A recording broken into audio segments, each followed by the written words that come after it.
a todos. Olá, boa tarde a todos, sejam bem-vindos ao nosso programa. Hoje, após o Mídia Sem Máscara na TV, vamos falar sobre um assunto que com certeza vai interessar a muitos pais que têm em casa aquela criança que não para de fazer perguntas, que é super curiosa com tudo, que é original, sensível, crítica. Fique atento, seu filho pode ser um indivíduo talentoso com alto potencial ou um superdotado, mas ele precisará ser desafiado e estimulado. Nós vamos conversar aqui com Maria Lúcia Sabatella, mestre em Educação pela Universidade Federal do Paraná, com um projeto direcionado em alternativas educacionais para alunos superdotados e talentosos. Mas antes, vocês ficam com Mídia Sem Máscara na TV, hoje com José Munir Nasser.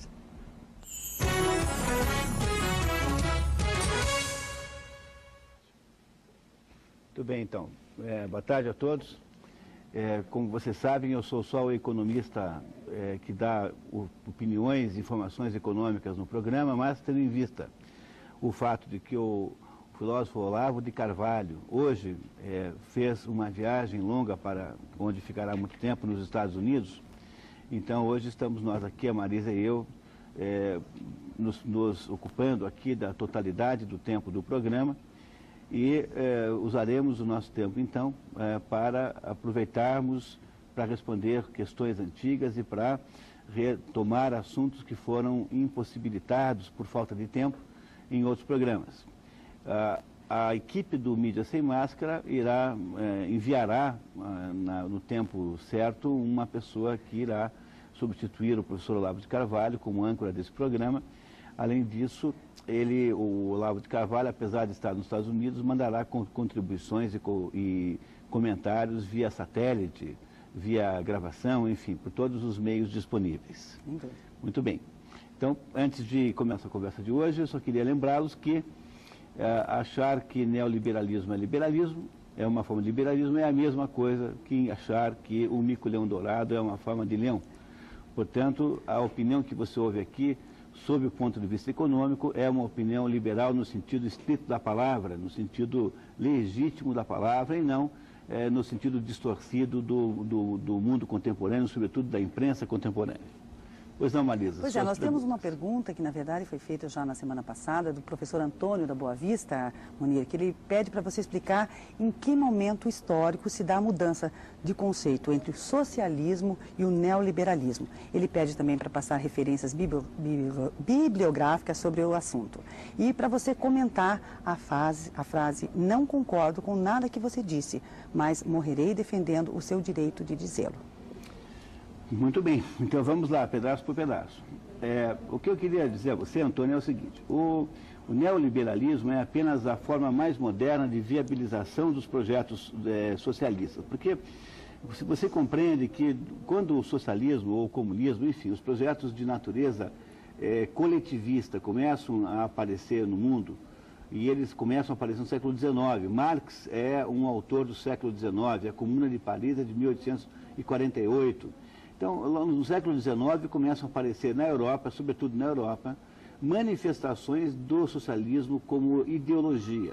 É claro que durante a história da humanidade houve diversas situações socialistas e práticas. Você pode até me dizer que os primeiros cristãos viviam socialisticamente. É verdade, tinha sim uma espécie de socialismo, mas era um socialismo de inspiração religiosa, absolutamente não ideológico, que era viável em pequenas comunidades. Até hoje é possível. Você pode plantar uma comunidade hippie em algum lugar em que as pessoas compartilham tudo. Isso, de modo geral, não funciona. Você sabe que no Paraná, por exemplo, nós tivemos algumas experiências anarquistas de natureza socialista, de que talvez a mais importante tenha sido a colônia Sicília, fundada pelo Giovanni Rossi em Palmeira, um pouco antes da queda do Império Brasileiro, que não funcionou, foi um fracasso.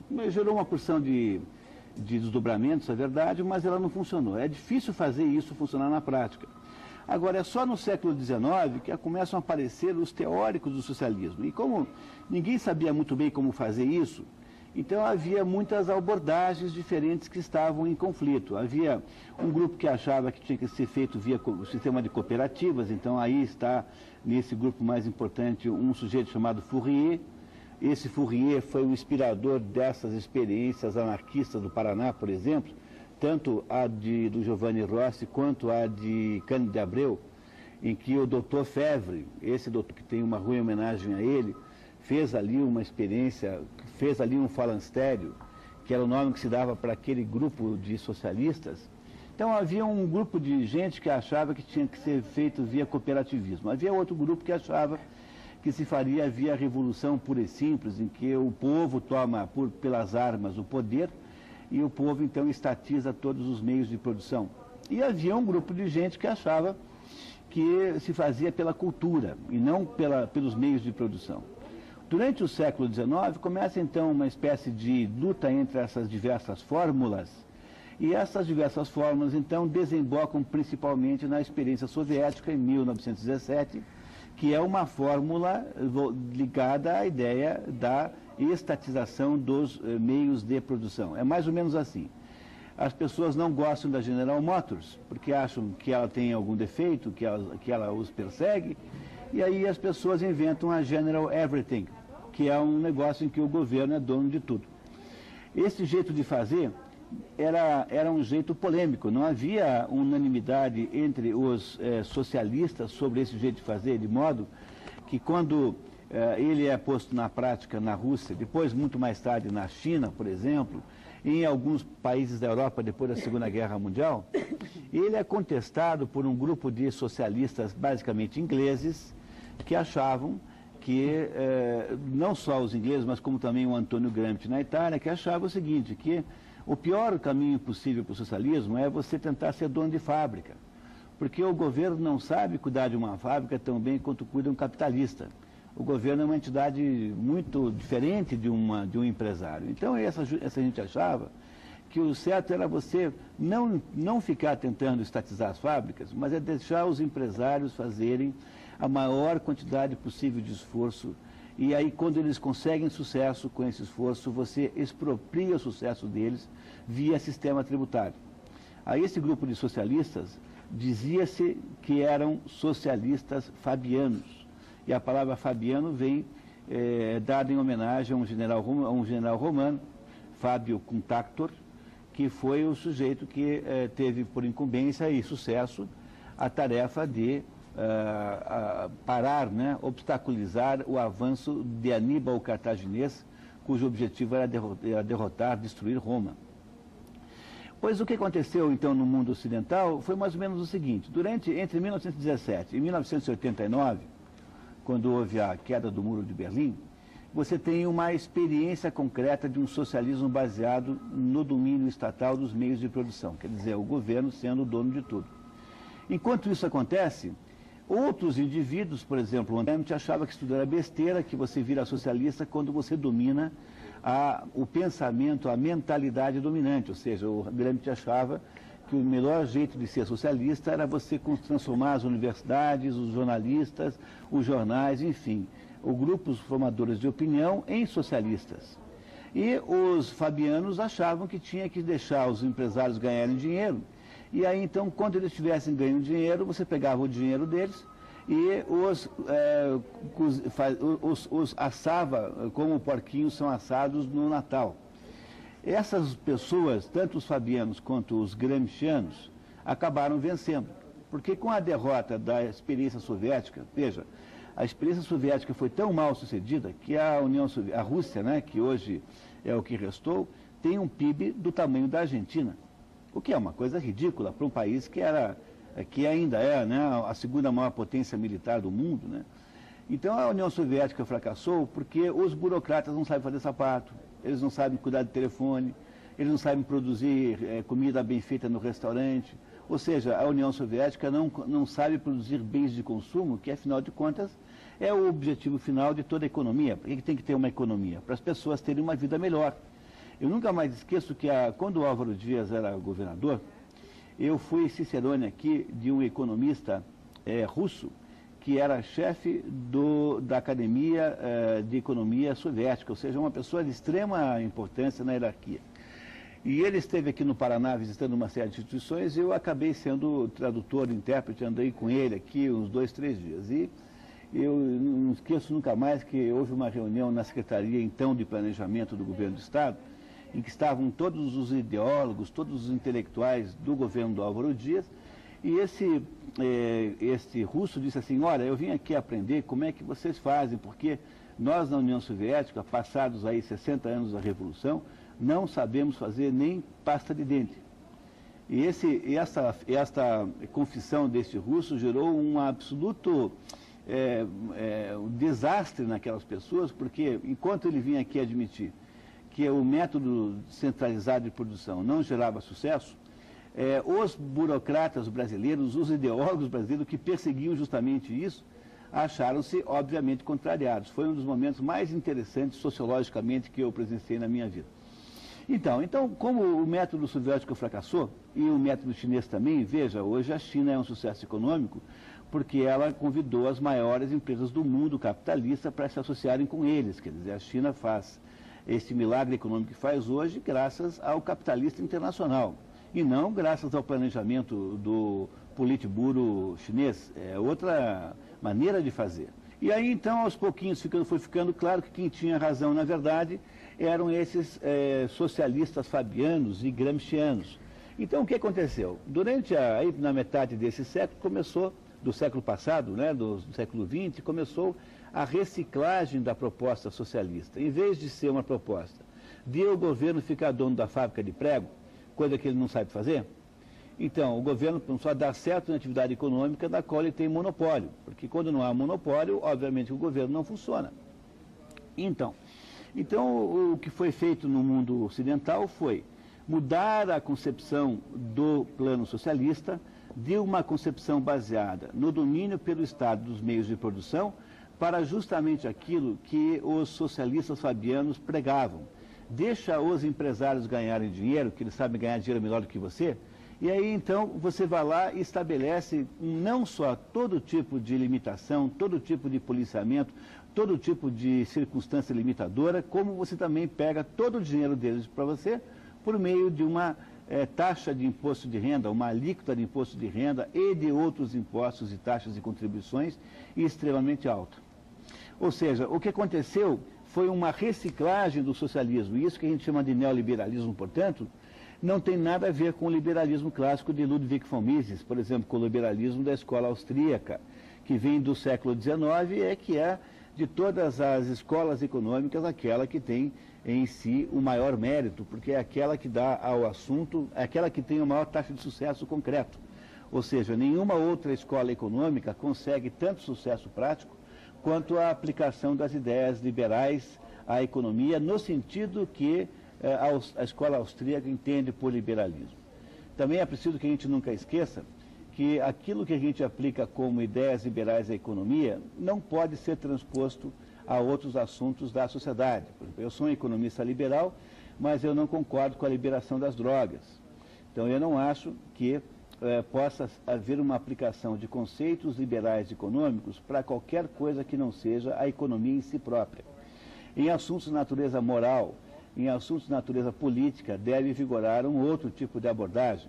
Por exemplo, você não pode montar uma empresa para clonar seres humanos, porque clonar seres humanos é uma atividade imoral em si.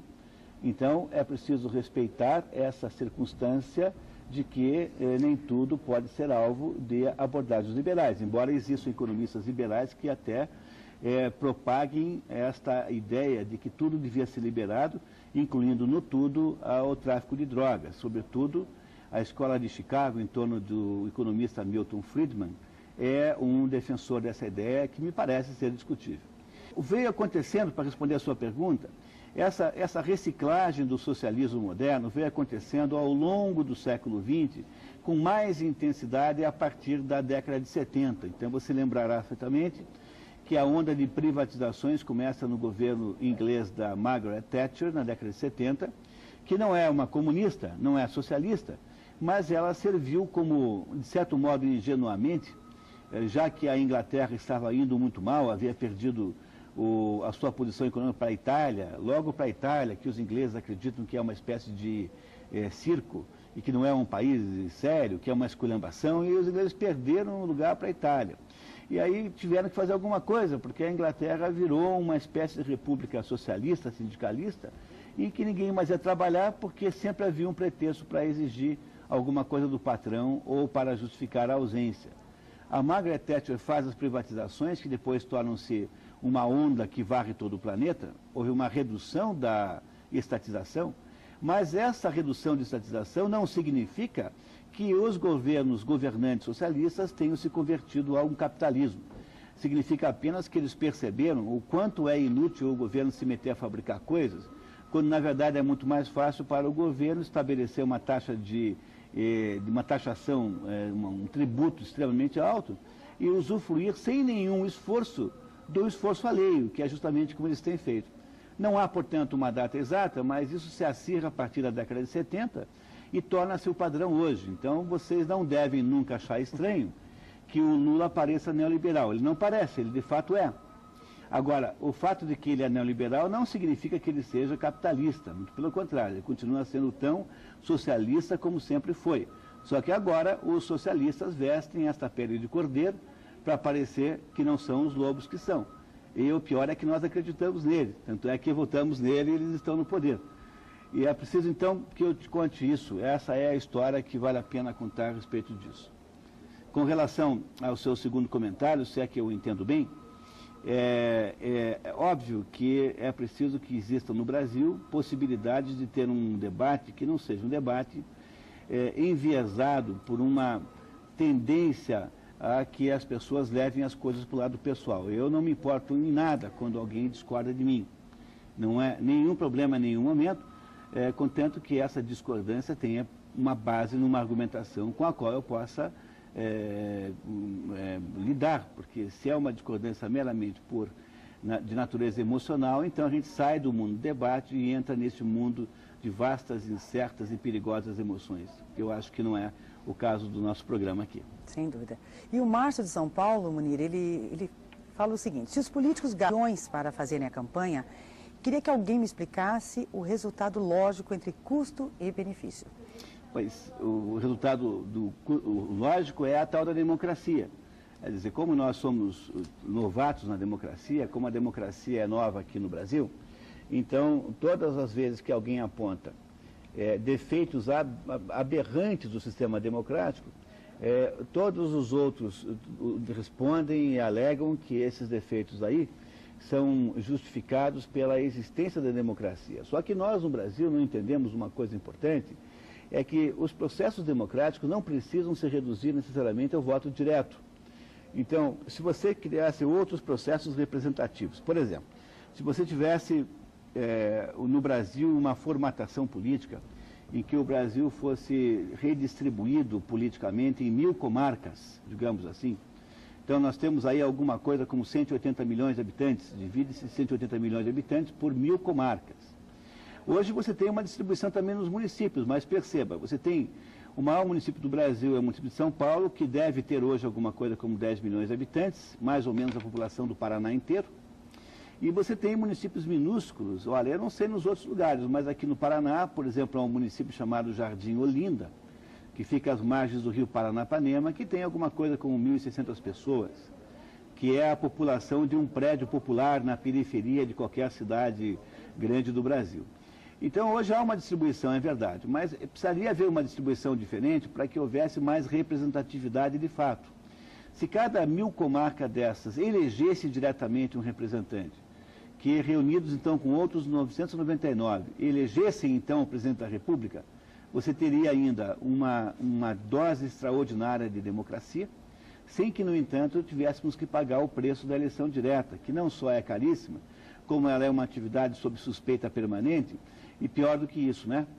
A eleição direta num país de baixa cultura, eu estou dizendo com clareza isso, não me importa se você achar que eu estou sendo elitista, de fato as pessoas têm baixa cultura e baixa informação, é uma maneira extraordinária de beneficiar o demagogo, né? O demagogo adora uma sociedade de baixa cultura.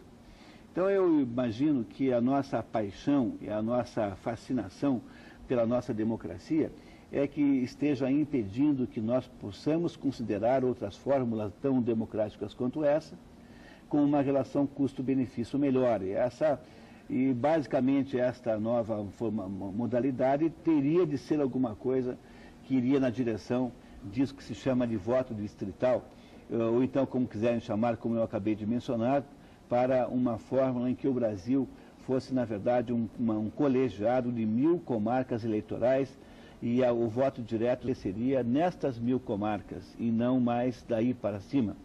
Então, a nossa falta de capacidade de imaginar novas fórmulas é uma espécie de preço que pagamos pelo nosso encantamento com o nosso processo democrático.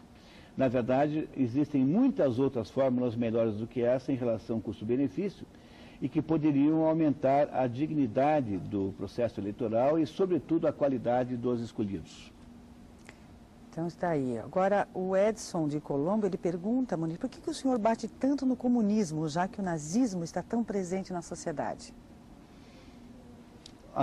Até onde eu sei, o nazismo acabou com a vitória dos americanos, dos aliados na Segunda Guerra Mundial. Não há mais no mundo um movimento nazista. Então você tem, na verdade, resquícios de nazismo num grupo de débeis mentais, que são grupos de os punks, dos skinheads e não sei o quê. Então você tem aí grupos que são compostos por adolescentes tardios, completamente atrapalhados em termos emocionais, que fazem aí pantomima de nazista, montam aí um grupinho nazista aqui, outro lá.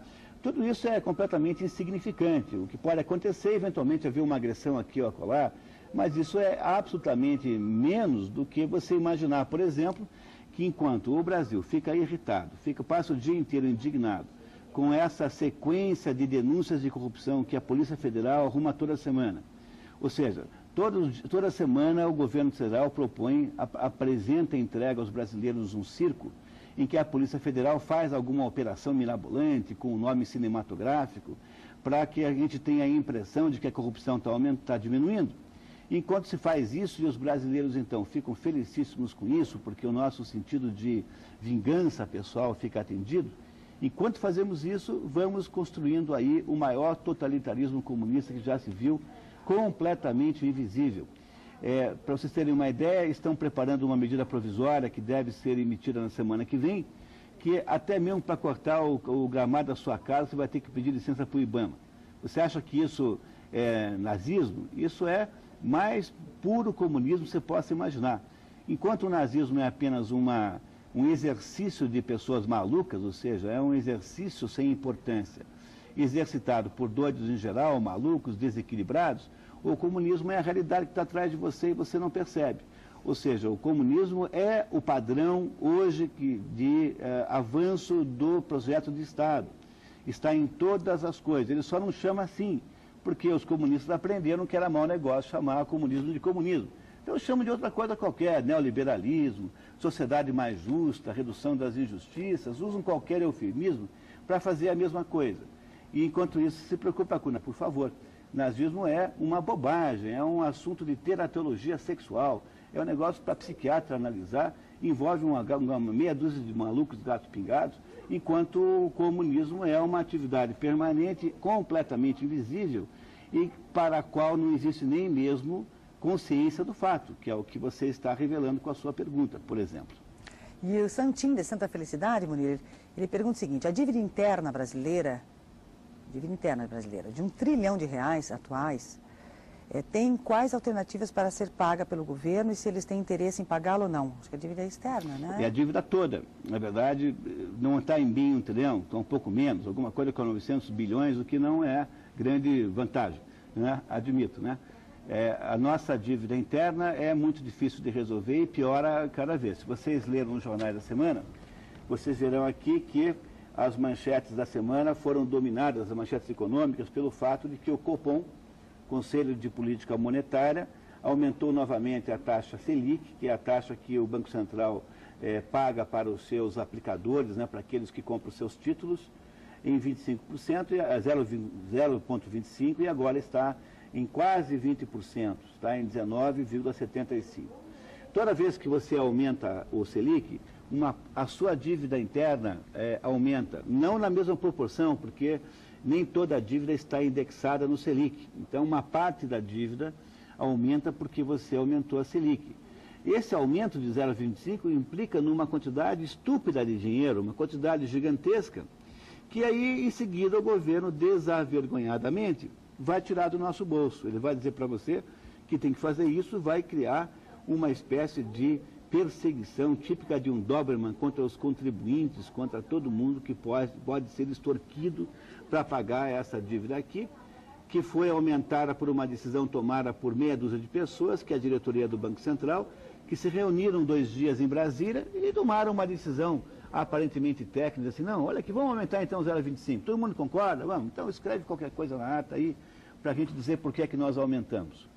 Então, é preciso que você compreenda que a nossa dívida interna ou dívida externa, qualquer das dívidas que nós temos, só aumenta. E a razão pela qual acontece isso é o seguinte: quando houve o Plano Real e o governo, então, não pôde mais contar com a inflação, com o meio de financiamento, vocês compreendem que a inflação é um meio de financiamento.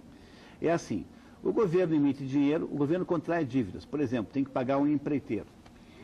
Se a inflação é de 20% ao mês, pagando esta dívida que ele contraiu 2 meses depois, ele paga quase metade do que ele combinou.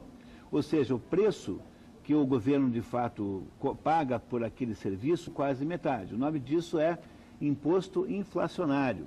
O governo só tem poder de gerar inflação, porque só o governo gera moeda. Então, ele gera moeda em excesso, este excesso de moeda é percebido pela sociedade, os preços sobem na mesma proporção com o objetivo de voltar a um equilíbrio entre demanda e procura, e aí, neste meio tempo, o governo, então, conseguiu diminuir o seu custo. E isso chama-se imposto inflacionário. Os pobres pagavam mais impostos que os ricos, porque os pobres eram mais atingidos pela inflação, porque eles não tinham meios de obter a recuperação do poder de compra do dinheiro, como, por exemplo, no overnight, que era o caso dos ricos. Bom, quando isso parou de acontecer com o Plano Real, o governo só tinha 2 saídas. Ou ele ficava pequenininho também, como você faz na sua economia pessoal, quando uma firma, por exemplo, não tem mais mercado, então encontra-se numa situação de dificuldade de vendas, o que ela faz? Ela reduz os seus custos, reduz o tamanho, manda embora as pessoas com muita dor, muita insatisfação, mas manda embora. O que o governo faz quando a economia não lhe permite mais obter recursos, por exemplo, por meio da inflação, do imposto inflacionário? O governo, que não tem menor intenção de diminuir os seus custos, e não o faz de fato, ele fez 2 coisas no Brasil. Primeiro, dobrou praticamente a carga tributária. Então, entre o governo FHC e o governo Lula, nós tivemos quase o dobro da carga tributária real. Em segundo lugar, você começa a emitir títulos com taxas de juros muito altas para pegar emprestado no mercado aquele dinheiro que apenas a Receita Tributária não foi capaz de permitir, com o qual ela teria permitido a cobertura das despesas governamentais. Então, o que acontece na prática é que a nossa dívida só aumenta porque há uma tendência natural nos governos em natural e no Brasil em especial de crescer a despesa na mesma proporção do aumento da arrecadação. Vocês não estão ouvindo agora nos jornais o governo começar a estudar a fórmula de aumentar os salários dos funcionários públicos de acordo com o aumento do PIB? Veja, o que é isso? É apenas uma ideia que revela que o governo pretende gastar tudo que ele puder sempre. Quer dizer, o governo não fará economia nenhuma jamais. O governo não pensa em economia. Como ele não pensa em economia, ele continuará emitindo títulos para cobrir aquele pedaço das suas despesas que a Receita Tributária não cobre, porque a Receita Tributária também tem um limite, ela chega num ponto, o Severino Cavalcante implica e daí não dá mais. Quer dizer, de vez em quando a sociedade se rebela. Então você precisa continuar emitindo títulos. Então, não só porque você emite títulos, como também porque a taxa de juros que você paga, que é a tal da Selic, em parte desses títulos, tende a crescer o tempo todo a título de controlar a inflação, a dívida brasileira do Estado, que é quase R$1 trilhão, ela só aumenta e tende a continuar aumentando. Não há nenhum fator que possa nos dar alguma esperança. De fato, a única coisa que serviria para reduzi-la seria um crescimento tão extraordinário da economia brasileira que nós pudéssemos diluir esta dívida do tamanho que está hoje numa economia 3 vezes maior. Mas quando você pensa nessa hipótese, você também não consegue enxergar nenhuma luz no fundo do túnel, porque para que a economia brasileira pudesse crescer, digamos, 10% ao ano, 15 anos seguidos, que era o mínimo que tinha que fazer, teria de ter, obviamente, uma tributação muito menor, teria de haver uma legislação trabalhista absolutamente menor do que essa e muito mais liberal, ou seja, as condições necessárias para a economia crescer não estão presentes. Então, criamos um dilema insolúvel, que é mais ou menos assim, é uma espécie de efeito Tostines ao inverso. A economia não sobe, não cresce, porque o tamanho do Estado e o tamanho financeiro da gestão pública não permite. E esse tamanho financeiro da gestão pública não cai, não reduz, porque a economia não cresce.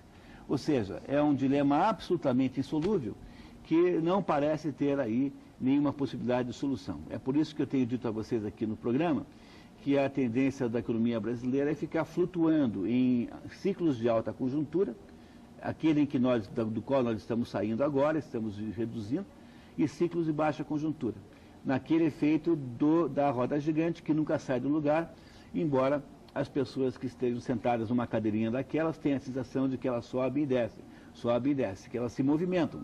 Porém, é um movimento viciado em torno de um eixo fixo, nós não saímos do lugar. Munir, o Antônio Henrique, do bairro Moema de São Paulo, ele pergunta quais os riscos para os investimentos atuais e futuros devido ao crescimento das esquerdas em nosso país. Aparentemente muito pequenos, porque eles na verdade, já descobriram que o empresário, né, que a economia é uma espécie de gado, que o partido dominante pode explorar. Quer dizer, eles já sabem, a essa altura, que é melhor você deixar o Antônio Emílio de Moraes, o Roberto Setúbal, o Décio Grajew felizes, já estão, porque o provável é que eles continuem dando todo o apoio dentro desse contexto que se chama de neoliberalismo, para que os empresários tenham muito sucesso, e o que aconteça como contrapartida disso é um aumento progressivo da carga tributária, cujo próximo capítulo será certamente, se vocês olharem aqui hoje nos jornais também, você tem aqui, por exemplo, no Estadão de hoje, você tem aqui um artigo dizendo que 60%, as aposentadorias sustentam 60% das cidades brasileiras. Isso é feito de um modo tão absolutamente insustentável que no ano que vem, ou talvez no primeiro ano do próximo governo, seja quem for o presidente da República, vai ter de haver uma profunda reformulação na Previdência Social no Brasil. E ao fazer isso, certamente se inventará a ideia de que agora a contribuição previdenciária não será mais uma contribuição ligada ao folha de pagamento, mesmo porque as empresas têm cada vez menos empregados, mas ligadas ao faturamento da empresa. Aliás, eu queria que vocês soubessem que o provável desfecho da tributação no Brasil é ir acabando com todos os impostos que sejam originados por contas de resultado. Quer dizer, o imposto de renda tende a desaparecer, no sentido que ele é cobrado hoje. O que deve se criar é uma espécie de superalíquota que atinge o faturamento e não mais o resultado. Porque o governo aprendeu já que o faturamento é o faturamento. Se tem resultado não é problema dele. Ou seja, acaba-se não só com toda a possibilidade de manobra fiscal para reduzir o resultado do lucro da organização, como o governo passa a existir fora do contexto de risco das empresas. Quer dizer, o atual projeto da esquerda brasileira que está no poder é deixar as empresas trabalharem dentro de um conjunto de limitações de natureza politicamente correta que o governo cria, limitações de natureza ambiental, limitações de natureza de autorizações e de procedimentos de natureza societária, por exemplo, e a partir então dessas limitações imaginar que as empresas tenham o maior sucesso possível, porque aí então o governo pode expropriar uma quantidade cada vez maior de recursos. Portanto, eu não vejo que exista no âmbito dos investimentos produtivos um risco nesse momento no Brasil. Também, por favor, não seja ingênuo de achar que isso significa que o Brasil virou um país capitalista ou país liberal, no sentido austríaco da palavra.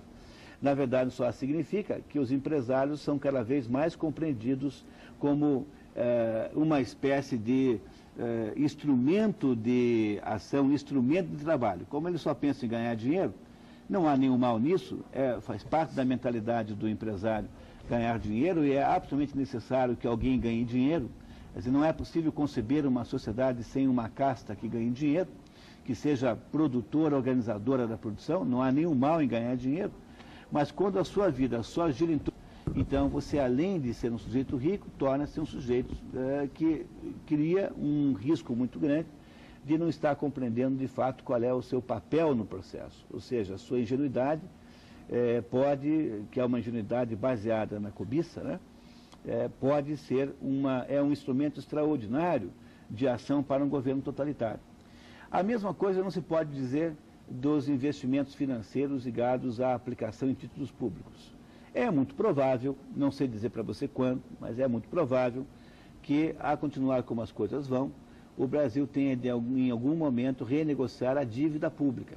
Porque a dívida pública hoje está sob controle, porque o mercado financeiro opera a partir de uma mentalidade extremamente, como é que eu diria assim, uma mentalidade extremamente dogmática, que é assim, os analistas de carteiras de grandes bancos investidores ficam procurando uma relação ideal entre a dívida que um país tem e o tamanho do seu PIB. Quando essa dívida passa de um certo patamar proporcional ao PIB, eles param de investir. Agora você vai me dizer por que é 52%. Por que é 52% não é 53%, 51%? Eu não tenho a menor ideia. Quer dizer, é uma espécie se diz em inglês, né, rule of thumb, é uma coisa que se diz, é uma regra de dedão, ou seja, é uma espécie de procedimento prático, e na hora em que o Brasil ultrapassar isso, vai diminuir muito o investimento externo aqui. Se isso acontecer, também pode acontecer por outras fontes. Por exemplo, se os americanos subirem muito a taxa de juros lá, uma parte do dinheiro que está aqui irá para os Estados Unidos. E se o Brasil aumentar muito mais as taxas de juros, o santo vai começar a desconfiar do milagre, né? Quer dizer, o santo vai começar a dizer, pô, mas peraí, da oferenda, né? Vai dizer, pô, mas peraí, por que será que esses sujeitos já estão pagando o dobro da taxa de juros maior do mundo? Ou seja, o Brasil paga o dobro da segunda maior taxa de juros do mundo, real, em valor real. Por que será que eles estão aumentando? Será que esse troço não está querendo dizer que o Brasil está perdendo a capacidade de pegar dinheiro emprestado? Então, eu acho que eu vou tirar o meu dinheiro. Olha, o mercado financeiro internacional, ele opera como uma ovelhinha amedrontada. Qualquer ameaça de o lobo aparecer atrás de uma moita, eles saem correndo. Então, eu diria que, sob o ponto de vista do investimento estrangeiro, ou do investimento nacional em títulos do governo, pode ser que haja aí uma possibilidade de renegociação, ou seja, alguma forma de calote no médio e longo prazo. Não acredito que haja a mesma coisa com relação aos investimentos produtivos. Estes são a essência do projeto do governo. Quer dizer, no projeto neoliberal, quando o socialismo adota, então, esta proposta neoliberal, ele passa a viver da possibilidade de explorar aqueles que trabalham. E é mais ou menos isso que eles fazem. Continuando aqui, então, Munira, a Eleni do Campo Comprido, ela pede para você comentar sobre o aumento cobrado em folha de pagamento do INSS, que praticamente dobrou. Bom, olha, eu não conheço bem questões previdenciárias em geral, eu não saberia dizer para você, dar uma opinião sobre esse assunto. Agora, o que você deve saber é que é uma tendência ao imposto aumentar. Quer dizer, aqui ou ali, mais ou menos, vai sempre aumentar. Não parece nada estranho, portanto, eu não sei falar nada a respeito disso especificamente, eu não conheço o assunto, mas a tendência normal hoje das economias ditas social-democratas, como a brasileira, é que o tamanho do governo só aumenta. E só aumenta por uma razão muito interessante. O Bertrand Juvenel, que é um grande pensador francês, dizia assim, olha, só aumenta porque o Estado está sempre colocando-se no papel do altruísta. O que é o altruísta? O altruísta é aquele sujeito que diz assim, eu vou fazer o bem dos outros. Então, o Estado fica o tempo todo contando para você, quando eu digo Estado, por favor, entenda o governo em geral, né? Não o Estado do Paraná ou de São Paulo, não é isso.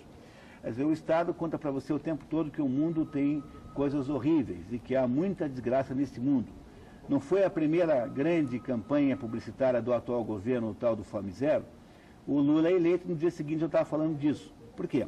Porque o governo tem que parecer que as coisas vão, tem que dar a impressão que as coisas vão muito mal, porque ele precisa desta desculpa para legitimamente colocar a mão no seu bolso. Então, como o Estado fará sempre cada vez mais o papel do altruísta, o Estado cada vez se encarregará de botar mais dinheiro do seu bolso no bolso dele. E é por isso que você vai o tempo todo ficar um pouco assim, assustada com esse ou aquele método de arrancar o seu dinheiro. Não é só pelo veto do imposto direto, mas é quando obrigam você a pagar 1 milhão de taxas. Toda vez que o Estado inventa um tipo de exigência burocrática, por exemplo, eu agora estou pagando, eu tenho 2 pequenas empresas, a gente paga um negócio chamado taxa de bombeiro. Quer dizer, todos os anos eu tenho que pagar não sei o que para bombeiros que jamais apareceram num escritório que fica no 10º andar de um prédio, que eu não imagino por que é que deva existir uma taxa de bombeiros. E assim como esse, existem milhares de outras barbaridades que vão somando e vão diminuindo o dinheiro do seu bolso, tudo isso para financiar um Estado que é, de boca para fora, profundamente altruísta. Então, não conheço bem o caso que você citou, porém entenda que esse é o padrão e vai ser assim de agora em diante, muito provavelmente cada vez pior. A não ser, é claro, que talvez você não possa muito, mas se houver alguma possibilidade de reação de verdade, eu acho que nós somos capazes de diminuir isso. Não sei de que tamanho é, mas imagino que haja meios. Você sabe que aqui é uma tribuna livre, né? Então o Beto de São José dos Pinhais diz o seguinte: o senhor Nasser e o professor Olavo se consideram parte de uma legião de frustrados? Somente agora afloram pessoas com esse perfil e que fazem críticas ao governo atual. Puxa vida, nem sei o que dizer para você. É o Beto. Beto, acho que nem o meu psicanalista falou comigo assim do jeito que você falou. Você deve me conhecer melhor do que ele. Olha, Beto, olha, é assim, viu? Você não está pensando de uma maneira correta. Não estou nem chateado de você estar reclamando de mim. Não me importo com isso, não me incomodo com isso. Mas o problema é o seguinte, Beto, na verdade você tem razão. Existe uma quantidade minúscula de pessoas com capacidade de vir aqui e dizer isso que eu estou dizendo. Talvez, mais do que frustrados, nós sejamos indignados. E se você também tivesse um pouquinho, e a nossa razão de ser estar aqui é ajudar você a compreender por que é que você deveria estar. Talvez a gente conseguisse fazer alguma coisa melhor do que as coisas estão, do modo como as coisas estão andando. É isso aí, Mira. Agora, o Ideraldo, do Alto Boqueirão, ele pede para você comentar se o nome neoliberal é apenas um nome bonito para dizer que é um país comunista, o Brasil? O neoliberalismo é uma metodologia de socialismo. Então, como eu acabei de dizer, há muitas metodologias socialistas. Uma delas é essa, que chama-se neoliberal, que é um truque de marketing, porque como a palavra liberal está associada historicamente ao capitalismo, então quando você fala em neoliberal, parece então que o governo do Lula e do PT tornou-se capitalismo, coisa que não é de verdade de modo nenhum. Eles têm o maior ódio dos capitalistas, eles têm um desprezo profundo por quem está trabalhando. Eles acham que os empresários são todos uns vigaristas, são todos uns delinquentes, uns picaretas. Mas eles agora, em vez de matá-los diretamente, como teria feito Lenin ou Stalin, eles descobriram o seguinte: olha, sabe de uma coisa? Vamos ouvir um palpite. O Lenin dizia assim: vamos vender para os capitalistas. Não, os capitalistas vão acabar nos vendendo a corda com a qual nós os enforcaremos. Quer dizer, os comunistas aprenderam com o desastre da experiência soviética que não dá para fazer socialismo a partir do domínio do Estado dos meios de produção. Então, apesar de eles terem um desprezo profundo, eles aprenderam a utilizar os capitalistas como instrumento de trabalho político. Reparem, os empresários fazem tudo o que eles mandam. Não só fazem tudo como eles mandam, com uma passividade de carneiro, como eles ainda aplaudem publicamente o governo. Não estou nem falando desses bancos, não estou falando desses economistas, aliás, que envergonham a classe, né? Tá? Não tem nada mais envergonhador da classe hoje do que economista de banco falando bem do governo o tempo todo. Governo que ele está colocando no bolso deles o dobro da taxa de juros, do segundo a maior taxa de juros paga no mundo para investidores institucionais. Então, estes empresários fazem discursos públicos. O Roberto Setúbal, do Banco Itaú, o Antônio Hermílio de Moraes, do Grupo Votorantim, o Oded Grajew, que representa 1/4 do PIB nessa instituição chamada Instituto Etos, por exemplo. Ou seja, é uma verdadeira vergonha. Quer dizer, não só os empresários pagam uma taxa de juros, de impostos extraordinariamente grande, pagam a maior taxa de juros do mundo, são perseguidos pelos ecotiranos, precisam de autorização para tudo e ainda fazem papel de bobo, se metendo nesses negócios tipo empresa politicamente correta, programa de envolvimento social. Quer dizer, é o cúmulo que cheguem até o ponto de se fazer de papel de palhaço, pagando um imposto adicional ainda, sob a forma de fazer as coisas que o Estado, não obstante a quantidade enorme de dinheiro que pega, é incapaz de produzir por sua própria conta. Ou seja, o neoliberalismo é apenas uma reformulação, uma espécie de um rejuvenescimento do projeto socialista. Ele tirou do socialista aquela cara de gente que vai fazer a estatização da fábrica e os transformou todos em jovens e interessadíssimos, preocupados com os pobres e miseráveis. E eles, então, no fundo, só estão preocupados com eles mesmos. E para poder fazer isso, eles pegam o seu dinheiro, já que você acredita nisso. É assim que isso que é neoliberalismo. Não tem nada a ver com o liberalismo antigo. É apenas uma maneira marota e pilantra de parecer que você não é mais socialista, mas não passa disso. E o Sérgio do Boqueirão, ele pergunta o que você acha, o que o senhor acha da promessa que o presidente fez junto ao MST.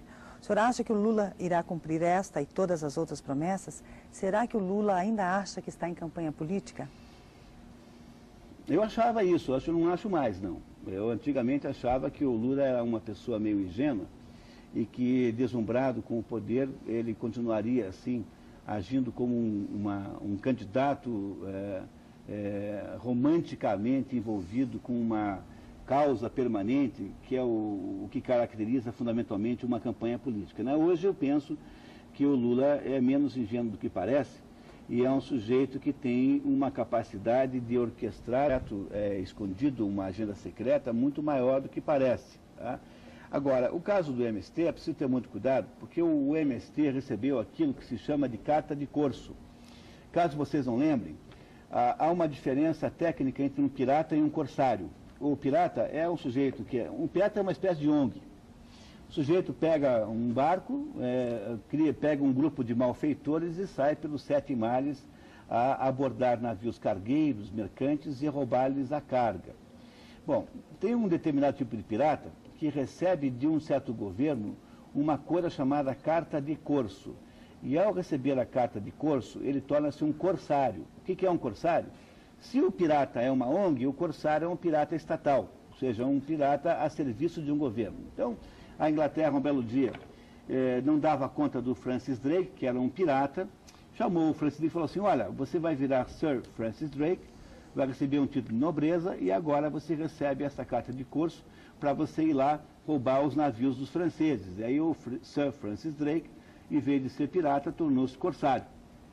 Então, o que é o MST? O MST é uma entidade que recebeu uma carta de corso do governo para piratear quem?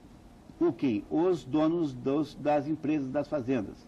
Ou seja, os proprietários agrícolas estão sendo atacados legitimamente pelo MST. Veja, há uma absoluta desproporção jurídica aqui. Se você na sua casa estiver implicando lá com uma certa árvore, e se você resolver cortar essa árvore, se alguém souber, se a prefeitura souber, se o IBAMA souber, você vai ser processado como criminoso ambiental.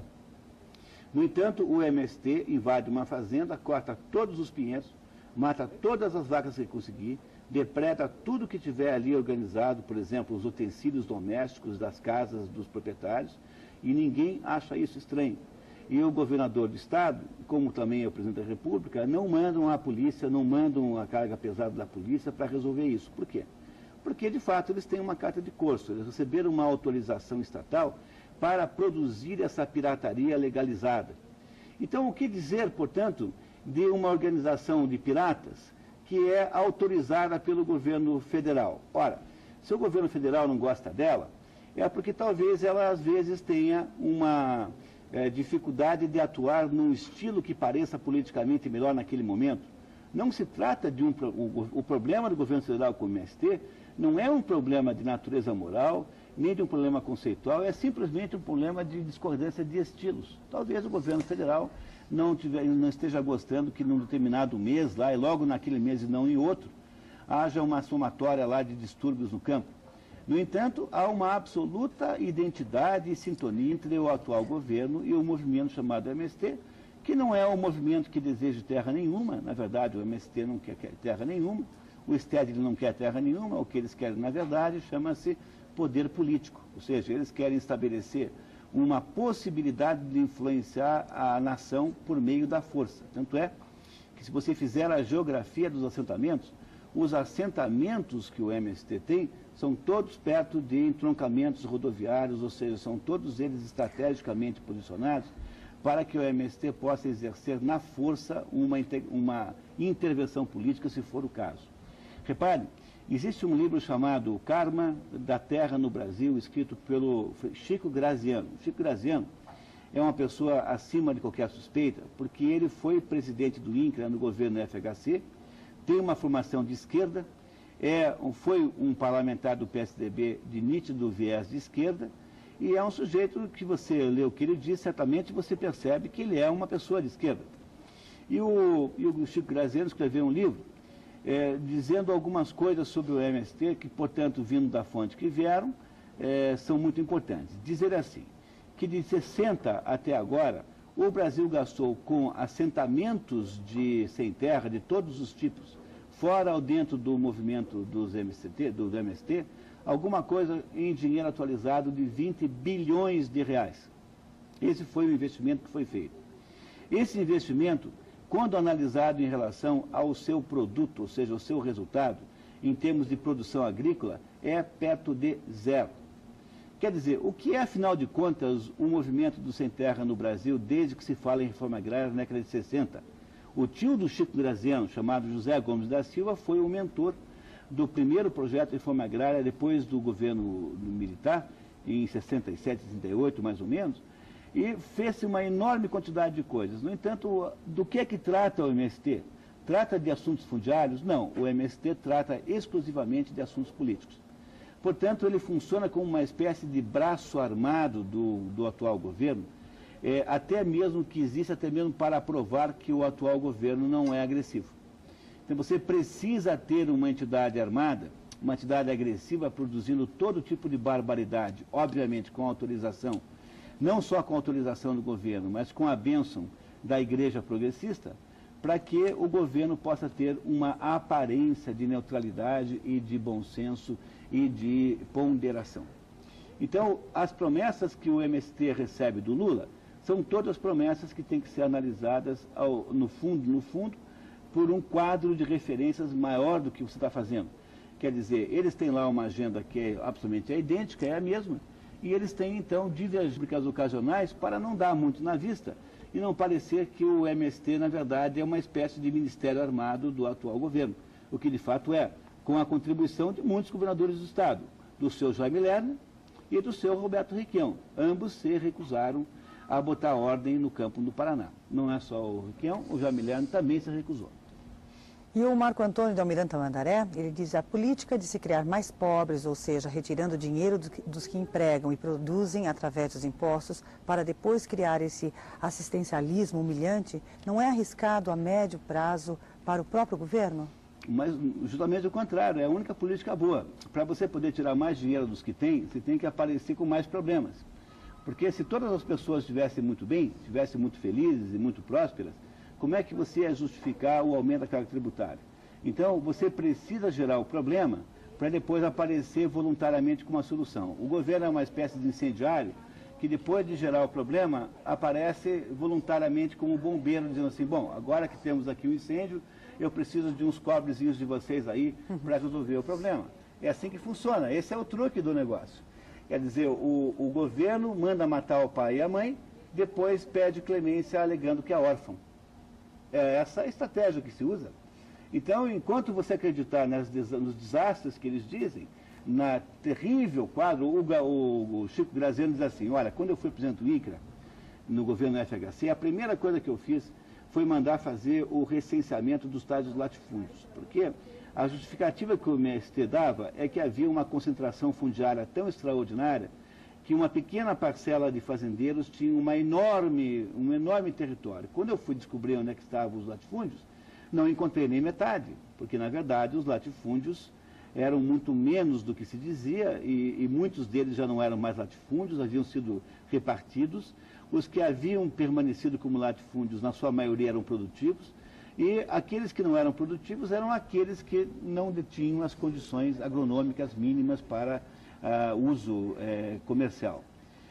Então, o que é que o Chico Graziano diz? O Chico Graziano é do pessoal da esquerda. Diz assim, olha, no Brasil, mente-se sistematicamente contra o problema fundiário, porque se houvesse uma percepção das pessoas de que o problema fundiário, na verdade, é muito menor do que é, então não haveria a chance de o governo criar intervenções subsequentes.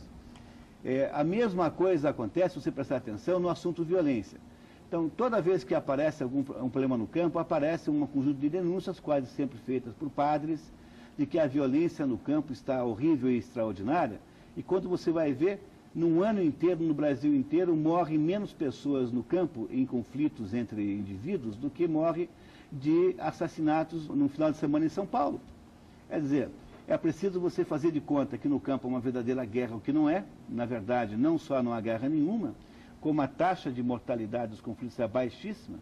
E o mais interessante de tudo, em todas as invasões de terra feitas no Brasil, nunca houve contribuição e colaboração dos empregados da fazenda, o que desmente uma outra tese de que essas pessoas seriam eventualmente explorados, seriam reféns dos seus patrões. Os empregados das fazendas não se colocam ao lado do MST. Ao contrário, de modo geral, acabam vítimas de uma violência.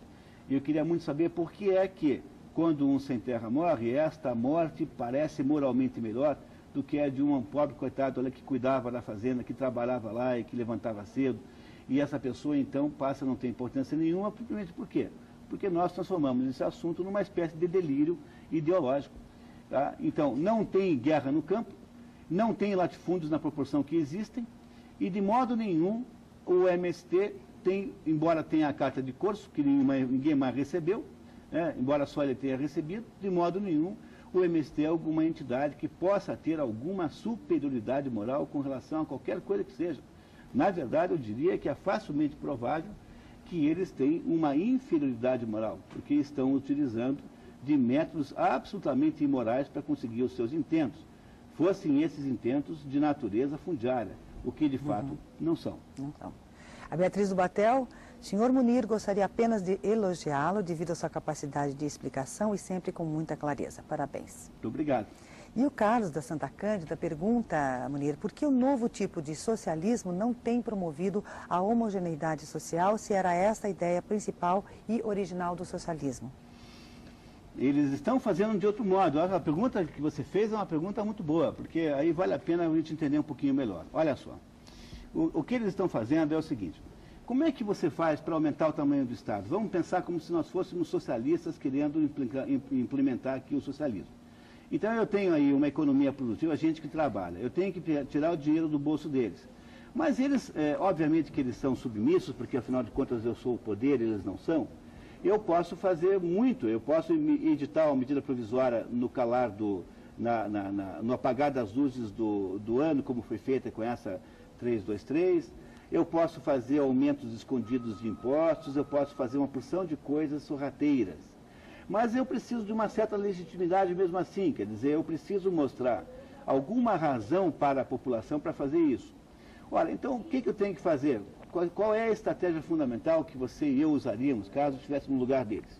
Nós temos que criar a ideia de que todo mundo na sociedade é inimigo de todo mundo.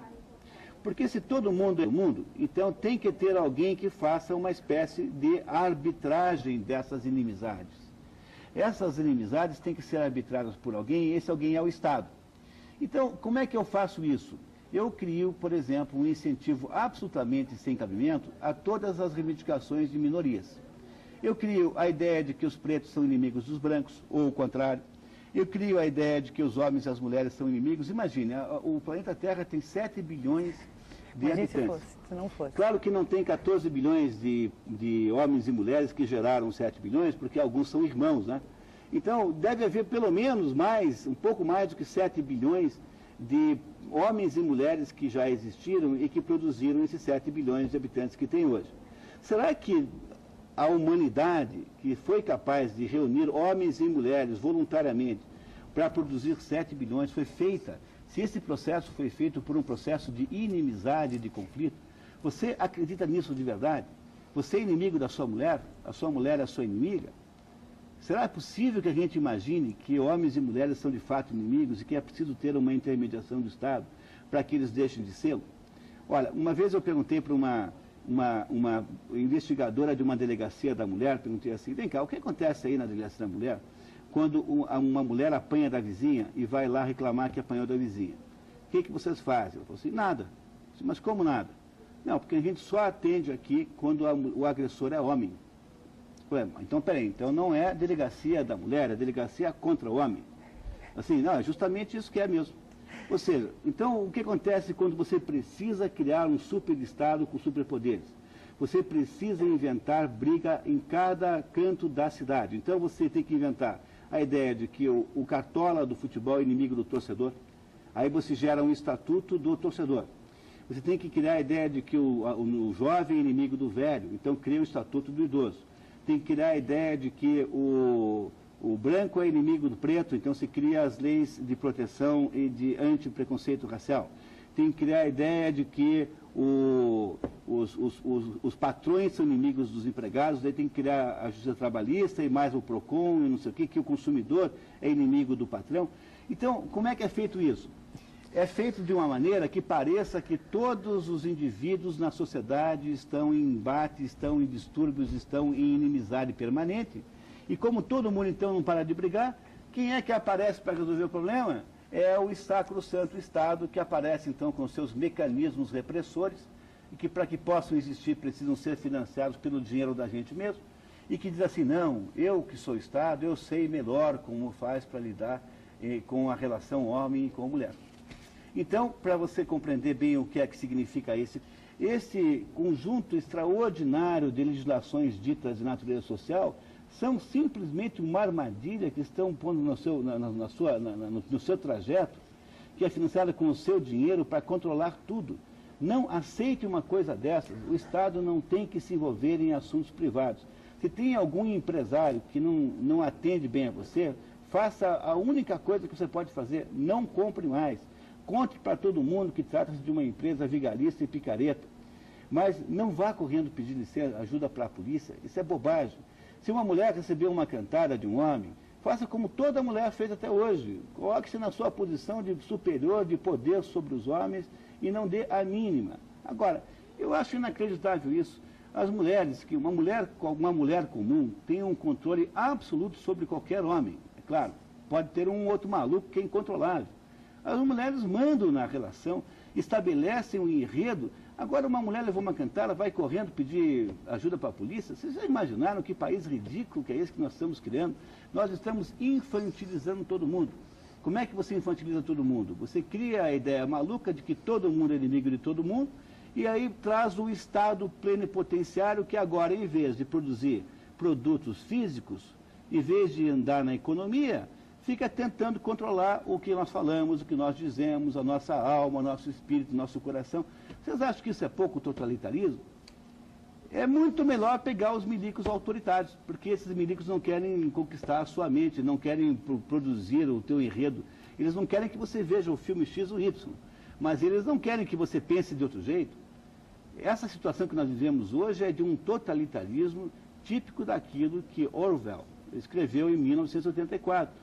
É uma espécie de Big Brother que sabe tudo o que você diz, sabe tudo o que você lê, tudo que você escreve. Daqui a pouquinho está o governo olhando a internet com o direito de entrar no mérito das suas mensagens, e essa gente então fica controlando você com o seu próprio dinheiro. Esse é o problema fundamental que nós precisávamos, quanto ao qual nós tínhamos que nos rebelar um pouco, pelo menos a gente tinha que ficar chateado com isso. Agora, a pior situação de todas é a gente entrar nessa história como ingenuamente, ainda achando muito bonito que tem a lei disso, daquilo, o estatuto daquilo, o estatuto do outro. Imagine se tem cabimento uma coisa dessa. Pense um minuto que você vai perceber que não tem sentido, não tem cabimento.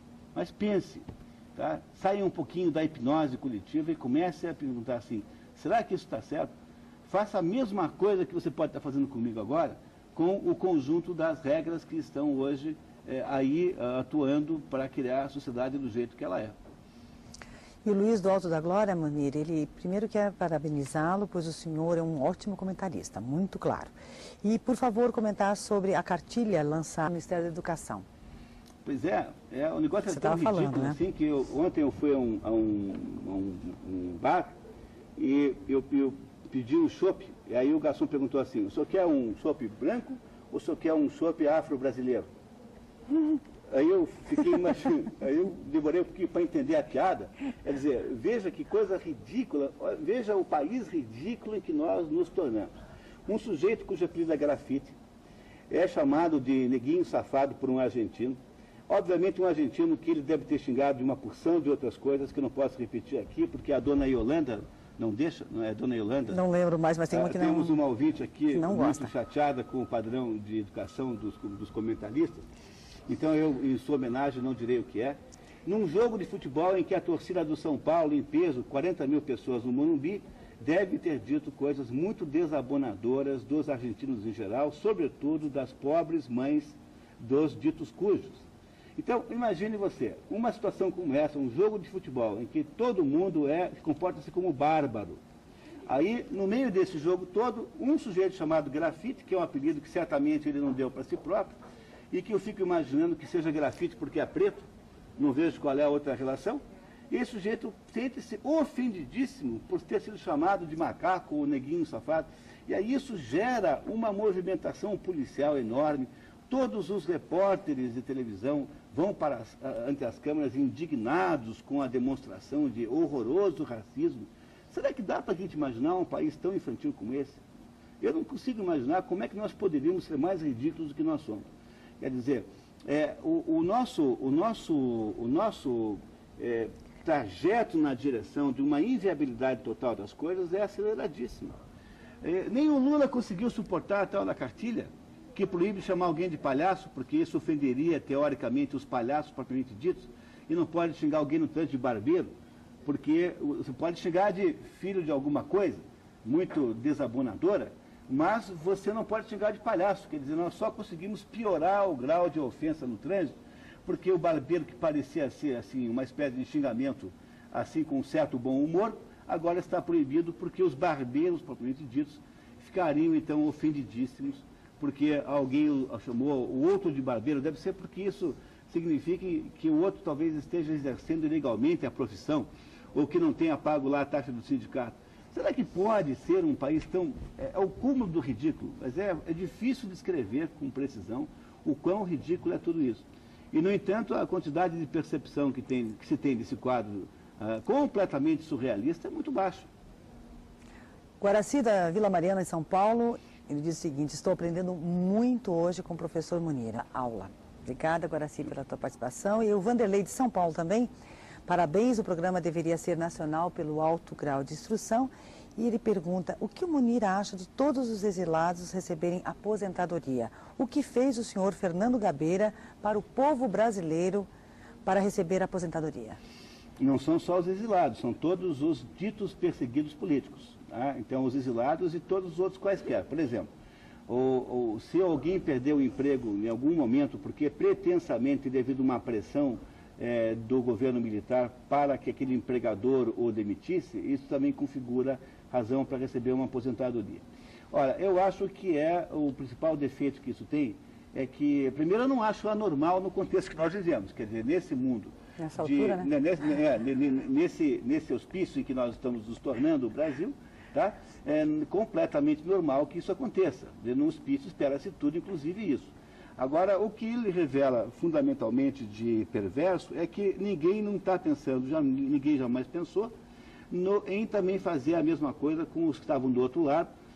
Vocês sabem que, além de terem morrido os guerrilheiros durante o período de insurreição, né, o período das guerrilhas brasileiras, houve muita gente do outro lado, soldados que estavam lá cumprindo a sua obrigação, que não faziam nada de mal, também foram mortos. E ninguém pensa que essas pessoas devem ser também pagas de alguma maneira. Quer dizer, o que está havendo fundamentalmente é a demonização de uma das duas partes, o que é alguma coisa profundamente injusta. Eu gostaria de compartilhar a sua preocupação com esse assunto, porque é de fato imoral o que está sendo feito.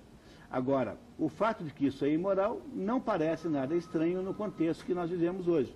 Nós estamos numa época em que a imoralidade é perfeitamente viável como instrumento de convívio social. E esse é o problema central que nós temos tendo um esforço enorme para denunciar aqui, que nós estamos perdendo completamente o sentido do bom senso e o sentido dos direitos fundamentais que as pessoas têm. Então, me parece que é essencial que você perceba que isso tem essas conotações todas. É muito importante. E o Alex, do bairro Orleans, se perante a Constituição todos são iguais, independente de raça e cor, e em concursos públicos e universidades existem cotas especiais para afrodescendentes, não está se incentivando o racismo? Não está se formando aqui uma África do Sul, um apartheid? Muito pior do que isso, muito pior, porque se lá ainda havia uma espécie de clima de guerra civil que antecedeu isso tudo, o que nós estamos inventando com essa história de cotas é um exercício de enlouquecimento coletivo tremendo. Deixa eu ver se eu consigo explicar para vocês. Em primeiro lugar, quando houve a libertação dos escravos nos Estados Unidos, o presidente Abraham Lincoln deu a cada escravo liberto, a cada chefe de família, digamos assim, 16 acres, isso aí deve dar mais ou menos uns 4 alqueires, mais ou menos. Uma mula e implementos agrícolas para o sujeito sair e ter lá uma terrinha para viver. Quando nós libertamos os escravos aqui em 1888, os escravos foram comunicados que estavam libertos. Aí perguntaram assim, bom, tudo bem, e agora? E agora? Não, agora você vai embora. Mas peraí, como assim eu vou embora? Eu moro aqui. Não, mas agora você não é mais escravo, faz favor de ir embora. Ou seja, os escravos brasileiros receberam uma liberdade nua, justamente num país que naquela época em que houve a libertação, em 1888, não havia nada a não ser uma agropecuária. Havia café no Vale da Paraíba, havia cana no Nordeste e em São Paulo, havia um pouco de pecuária em Minas e no Rio Grande do Sul, e não havia mais nada. Quer dizer, essas pessoas foram libertadas e foi dito a elas que cuidassem das suas vidas, quando justamente não tinha nenhuma possibilidade de arrumar uma atividade econômica. O resultado disso é que as pessoas que são descendentes de escravos, os ex-escravos e seus descendentes, tornaram-se pobres. E a razão pela qual eles têm problemas na vida não é por serem pretos, mas é por serem pobres. Então a primeira coisa que tem que fazer era parar de achar que a origem do problema é racial. Porque quando você acha que a origem do problema é racial, você está sendo racista. Em primeiro lugar. Segundo, para tentar resolver um problema de origem racial, você vai ter que criar um outro racismo para resolvê-lo. E como é que é esse outro racismo? É o que nós estamos fazendo. Estamos dando para as pessoas de cor um privilégio em relação aos outros que não são de cor. Mas quando você pega o Brasil para fazer isso, você tem mais um problema adicional. Você não sabe quem é que é preto e quem não é, porque o nosso grau de miscigenação é muito grande. Então você precisa, em última análise, para dirimir as dúvidas, produzir uma investigação genética. E isso significa que o Brasil, então, terá conseguido, quando isso acontecer, que vai ser logo, já alguém vai inventar isso, o Brasil terá criado pela primeira vez na história uma carteirinha racial. Quer dizer, você vai ter uma carteirinha em que alguém fez um exame do seu DNA e disse que você é preto, você vai ser preto de carteirinha. E aí então você vai poder usufruir dos direitos da sua pretitude por meio de um documento público que faz com que você esteja a partir daí marcado para sempre como pertencente a uma categoria social que tem uma prioridade sobre o seu próprio mérito. Como você faz isso, você destrói automaticamente o mérito de todas as pessoas de cor que se esforçam por conta própria e conseguem sucesso. Ou seja, aquela pessoa que poderia ter entrado na universidade pelos caminhos normais, disputando com os outros, e que teria, portanto, o mérito de ter feito isso, esta pessoa passa a ser estigmatizada para sempre como tendo sido ajudada indevidamente por uma lei que discriminou os outros. Portanto, é uma comédia de erros de um tamanho inacreditável. É racista, é injusto, é ridículo, está tudo errado. Eu, se fosse preto, eu ficaria muito furioso com essa situação. Eu não me conformaria com isso, porque isso é mais ou menos como dar uma carimbada na testa dos gêneros. Você é preto, você é incompetente, portanto, você passa a ser tutelado pelo Estado. Por outro lado, quando eu conto para você o quadro que eu descrevi, de que o Estado quer tutelar tudo, não parece ser nada normal, portanto, que ele se torne, então, um tutor das relações raciais. Ora, se você quer dar uma outra solução para o problema, comece admitindo que o problema não está na cor, o problema está no estado econômico. E as pessoas pobres têm menor chance de obterem os lugares gratuitos das universidades federais. Porque, perceba, o problema só existe porque tem universidade gratuita, porque senão não teria. Ninguém vai fazer cota para um sujeito entrar e pagar 5 mil por mês de mensalidade do curso de medicina. Então, se você admite que o problema está na pobreza e não na raça, então você podia fazer muitas outras coisas. Por exemplo, se você é pobre, você podia ganhar uma bolsa de estudos para pegar o melhor cursinho da cidade, como os outros fazem. Você teria feito, portanto, uma ajuda a essas pessoas desvalidas economicamente, sem entrar no mérito da questão racial e sem estigmatizar todo mundo. Então, é de um absurdo tão grande que não tem nem mesmo como justificar. No entanto, é absolutamente justificado no contexto de controle social que se está estabelecendo aqui, a partir dessa proposta de Estado neoliberal, cuja mentalidade, cuja ação, fundamentalmente, é de controlar as pessoas. Vamos continuar aqui. A Vivian, quero agradecer também a participação da Vivian, de Pinhais, que o programa está de parabéns, é ótimo nas tardes de domingo e abre a nossa cabeça. Obrigada, Vivian. Felipe do Batel. Professor Munir, o que o senhor acha sobre a desobediência civil quanto à matéria tributária, diante da ditadura tributária existente nos sucessivos governos brasileiros? É cada vez mais difícil de fazer por causa da eletrônica, né? Na medida em que os controles são eletrônicos, é mais difícil de fazer isso, mas eu queria dizer a vocês que há um clima já muito maduro de desobediência civil tributária. Ele se manifestou com clareza na rebelião que houve contra aquela medida provisória que aumentava a tributação dos profissionais liberais. A Associação Comercial de São Paulo, dirigida pelo Guilherme Afif Domingos, conseguiu reunir 1000 organizações sociais contrárias a isso, que fizeram então uma espécie de parede de resistência que funcionou, eles recuaram. Eu estou um pouco pessimistamente que o governo tenha aceitado, porque eles devem estar nesse momento produzindo uma espécie de blitz tributária extremamente rigorosa contra os médicos, advogados, economistas que pagam imposto pelo lucro presumido. Devem fazer alguma coisa parecida com isso, certamente farão. Tá? Agora, o problema é que há um economista americano chamado Laffer que dizia o seguinte, que a curva de coleta de impostos, ela tem um comportamento mais ou menos assim. Você aumenta a alíquota, o imposto que você recolhe sobe. Aumenta a alíquota, sobe. Aumenta a alíquota, sobe. Aumenta a alíquota. Chega num momento, ele não sobe mais, ele começa a se estabilizar, porque a vantagem da sonegação começa a superar o risco da sonegação. Ou seja, há um momento em que é impossível, sob o ponto de vista econômico, prático, você cobrar esses impostos todos. Não sei se estamos próximos disso ou não, mas certamente isso acontecerá uma hora ou outra, porque não é possível criar uma taxa tributária permanentemente em subida. Ela continuará subindo, porém ela não pode ir até 100% do volume recebido, porque aí então isso inviabilizaria, tornaria desinteressante a própria atividade econômica. Eu imagino que já deva estar começando algum processo de desobediência civil com isso. Muito legítimo, aliás, muito justo e muito moral, porque, afinal de contas, qual é a justificativa moral que tem o governo que existe apenas para empregar os seus correligionários e gastar o dinheiro da pior maneira possível? Veja, com o dinheiro que o Estado, lato sensu, recolhe no Brasil, daria para produzir 5, 6 vezes mais. Quer dizer, que justificativa moral tem uma entidade que pega o seu dinheiro, usando para isso justificativas furadas, justificativas ridículas, e que desperdiça esse dinheiro todo, empregando os apaniguados e utilizando da pior maneira possível, pagando os maiores preços, com maior taxa de desperdício? Que justificativa tem esse governo para obrigar as pessoas que trabalham a continuarem fazendo isso o resto da vida.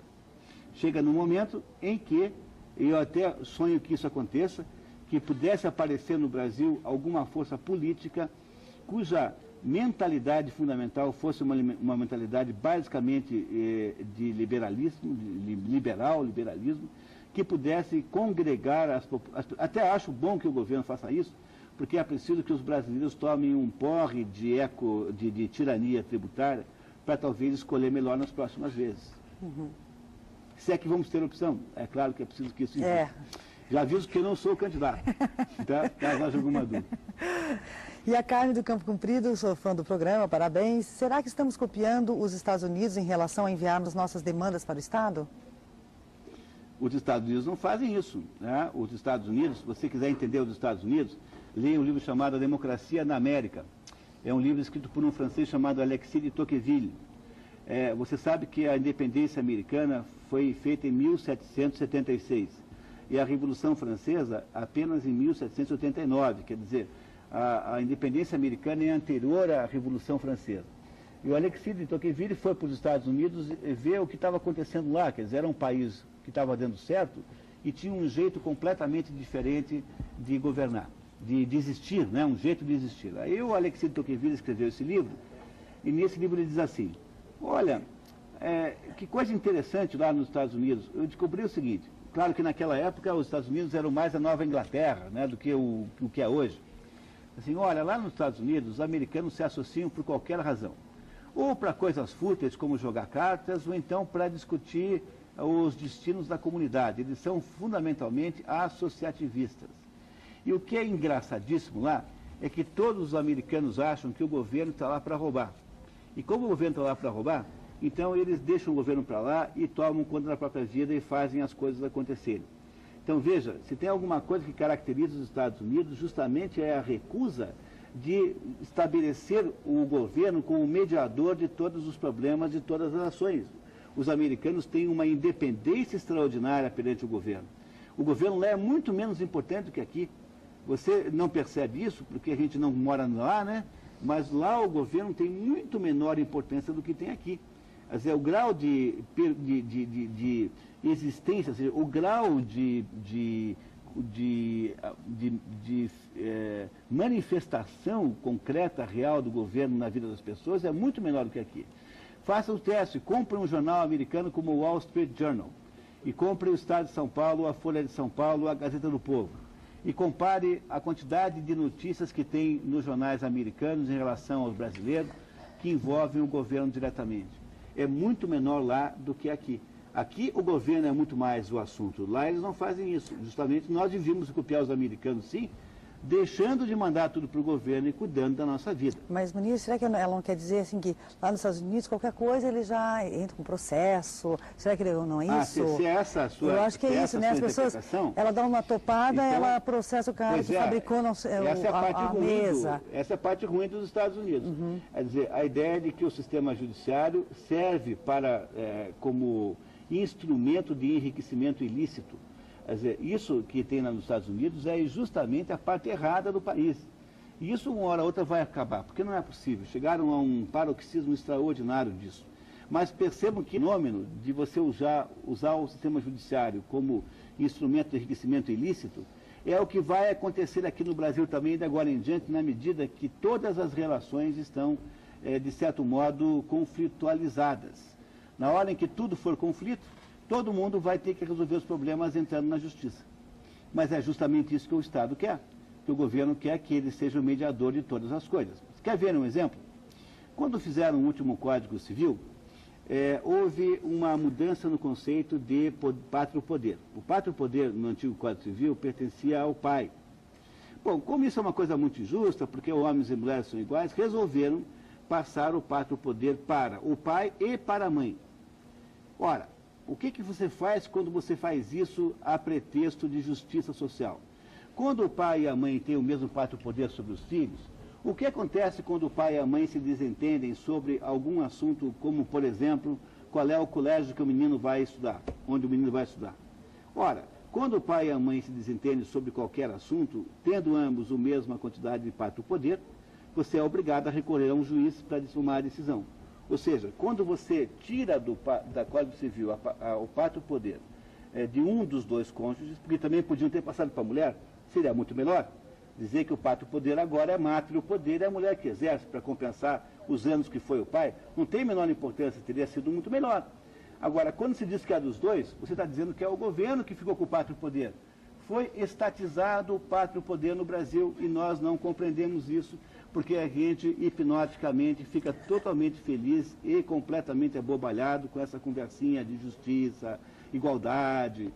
A gente não percebe que isso é apenas um truque que se usa para nos passar a perna e ficar com o nosso dinheiro, porque é o jeito como os governos montam as estruturas de controle social, já que agora, segundo o neoliberalismo, é preciso deixar os empresários produzirem as coisas e o governo produz apenas, exclusivamente, o controle das nossas almas.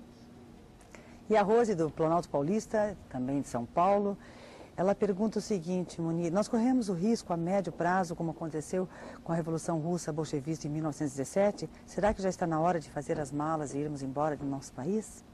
Bom, a gente pode perguntar por que o Olavo de Carvalho não está aqui hoje, né? Talvez fosse uma boa maneira de entender isso.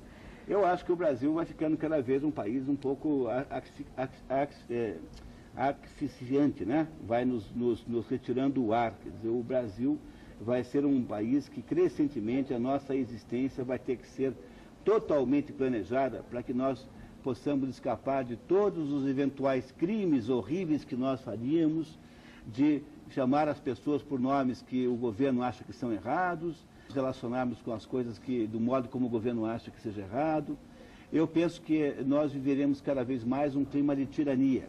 Porém, não é uma tirania como um tirano malvado que põe um tanque na rua para prender pessoas, não é a tirania do Getúlio Vargas, com uma polícia secreta sequestrando gente e sumindo com pessoas, não é a tirania do DOI-CODE, não é a tirania da censura que fica impedindo que você publique o que você quiser. É uma tirania muito pior, porque é uma tirania com face humana, que impede que você possa existir e viver do modo como você quiser, a título de proteger você de você mesmo. Ou seja, chegamos então finalmente à mais sofisticada forma de tirania, que é a tirania invisível e completamente hipnotizante, que é essa que nós estamos hoje, na qual estamos entrando. Pois é, eu acho que agora nós ficamos com duas perguntinhas que não dá tempo acho que de responder, que nós temos aí 2 minutinhos, 3 minutinhos, né? 2 minutinhos. O Márcio de São Paulo, que sempre participa do nosso programa, e o Odilon de Pinhais, que eu espero que o Odilon fala, que gostaria de saber como um homem tão analfabeto como Lula governa um país do porte do Brasil, que depois você pode falar semana que vem. E o Márcio de São Paulo, falando sobre, acho que aquele empréstimo dos banqueiros contra os aposentados, né, descontado aí em 36 meses, ele fala aqui, né? Então, acho que isso daí vamos ter que deixar para a semana que vem? Muito bem. Você quer finalizar, então, com alguma... Eu queria, desavergonhadamente, fazer aqui um marketing, um pequeno comercial do livro que eu acabei de escrever com o Gilberto Zancopé, chamado O Brasil que Deu Certo, a Saga da Soja no Brasil. É um livro que, embora conte toda a história da soja, do histórico da soja no Brasil com pormenores, ele é, sobretudo, um livro que nos ajuda a entender que existe uma fórmula capaz de dar certo no Brasil, e é a fórmula que deu certo na soja. Vocês podem comprar esse livro em Curitiba, na Livraria Guerreiro, que é o único lugar onde tem, por enquanto. Em seguida, nas próximas semanas, será distribuído no Rio São Paulo também. Em Curitiba só, no entanto, Livraria Guerreiro, na Rua Marechal Deodoro. Muito obrigado, então. Agradeço muito a atenção e até a próxima semana.